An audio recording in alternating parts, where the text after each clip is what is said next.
What's up, everybody? Hope you guys have an amazing day. In this video, I'm going to be doing my film breakdown on NBA draft prospect Cason Wallace from Kentucky.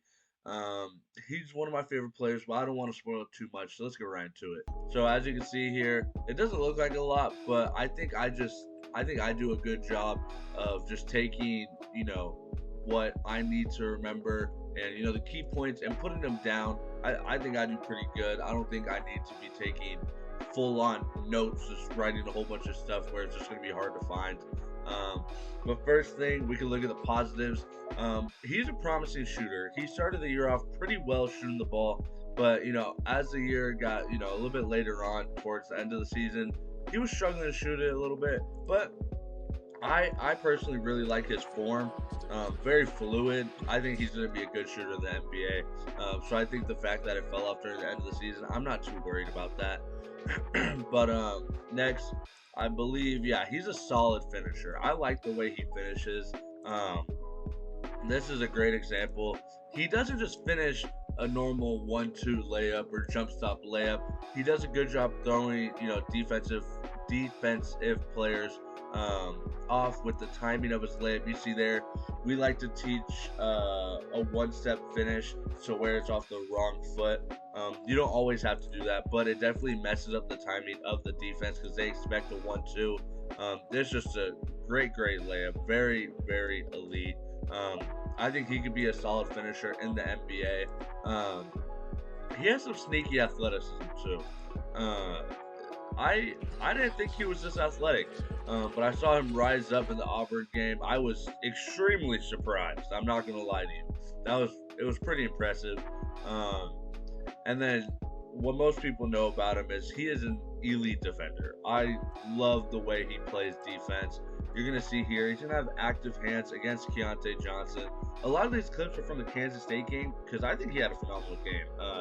Obviously, they didn't win the game, but I think he had such a good game. Here, he just pokes at the ball and then he gets the steal, and then you can see here another elite finish. Very, very tough. I love the way he plays defense. And then next, I believe his energy. Yeah, I love his energy. You saw there at the end, he was screaming after that and one. But here, you're going to see him. He's sneaking up on Marquise Noel, gets the steal, and then he just attacks the defense and one. I love his energy. I think his energy really helps his game. I think that makes him who he is, in all honesty. And I think that's gonna take him a long way. And I think his energy helps him being a solid rebounder. He's nothing great, nothing phenomenal. But his energy will get you plays like this. You see Chris Livingston miss, and he just grabs the board over Marquise Noel, lays it up. I think energy goes a long way in basketball. Like coaches, I think need to have good energy if they want their players to buy in and to have a good team. I genuinely believe that. And then I think players with energy like Cason Wallace, who's going after these offensive rebounds, that's a big shot. You see here, that brings them up 1 point. That's huge. So I think you definitely need players like that on your team. I think Cason Wallace will be one of the players a bunch of people fall in love with. He's pretty good at using his body too against smaller defenders. This is just a Kentucky offense. Like, they just try to get these type of post ups, but he does a good job. Marquise Noel gets him on his back, layup, another good finish. But yeah, I think he can do this in the NBA. But I think the only thing is I don't believe there will be people that are as small as him. But if there is, I think he can take advantage of it here and there if you needed him to do that. Now you can see here he just makes the right plays. I like that he doesn't try to force something. You see here, now they're down 2:08 left. He's going to come off this screen, boom. And you see here, this man helps. There's 3 defenders focused on him. He just kicks it out. He makes the right play. I like that he doesn't try to force anything. He averaged about 2 turnovers, but he was like the primary ball handler for a good amount of the year.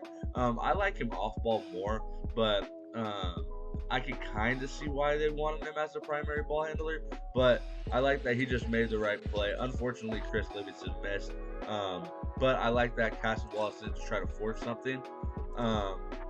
And And then lastly, the positives. I think he's one of the safest players you can draft because I think you know what you're getting from him. You're going to get a defender that gives you a lot of energy, which usually turns into very good defenders. Um, and the only thing you don't really know is what you're going to get is his shooting. But I would be pretty confident if I was a team thinking that he's going to be a good shooter. Maybe you don't know what position he is, if he's a 1 or a 2. But I think if your team needs a 1 or a 2, you could definitely work with him in either one of those. I think he could become, a 1 or a 2. Or he could be like a backup 1 that is, maybe coming in with like, what's a good example? Let me think of a good example. Like if you have like a star, he could come in and then he could play alongside with the star off the bench if you needed to. Something along those lines. Now room for improvements. I think his passing isn't great yet. I think he's a decent passer, but he just doesn't pass the ball with this left hand like at all. I'm not totally sure why, but he just, I don't know, maybe it's just not comfortable. But you see here, he tries to force that right-handed pass. Like this should be a left-handed little hook around pass, but he tries to force it because that's just a bad angle with the right-handed pass. But if you see here, if he threw it with the left little wraparound, that would have been a way easier pass. But yeah, I'm not sure why he doesn't throw it with his left hand. I think that's something that he'll eventually get down. And then sometimes he has tendencies of coming off the screen too wide. So you're gonna see here, what we teach is you want to go like shoulder to shoulder. Like you don't want to give any room for the defender to get through. You see here, he didn't get him quite low enough, and look how much room he gives Marquise Noel to come off. Like the way we teach coming off screens is we teach it to grab the calf of the person setting the screen. So in games, that's how tight you're supposed to come off. But he just has a tendency sometimes just to leave too much air and not get low enough. Like he realistically should have got lower. He should have dribbled all the way like around here, and then he would have, got off the screen. But I think he was just trying to force it, and then just led to this. I think it led to a foul. Actually, yeah, it led to a foul. But definitely just too much room that he gave the defender to get through that screen.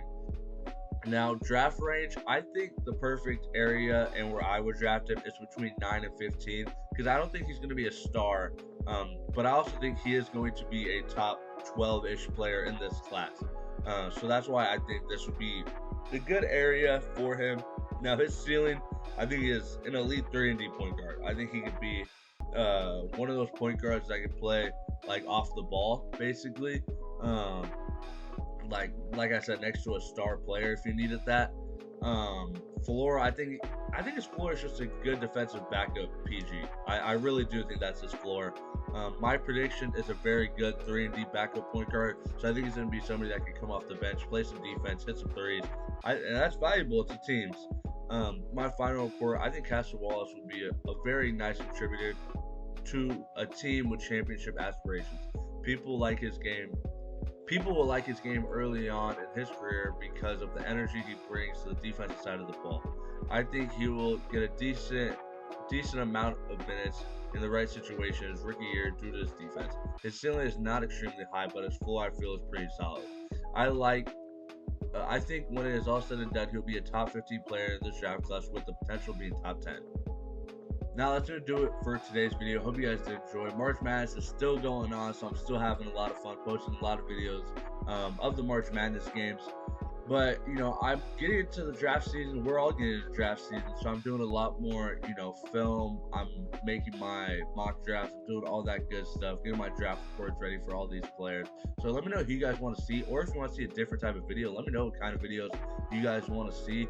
But besides that, I hope you guys did enjoy. We're on the road to 500 subscribers, so please just subscribe. I'll catch you guys next time. Peace.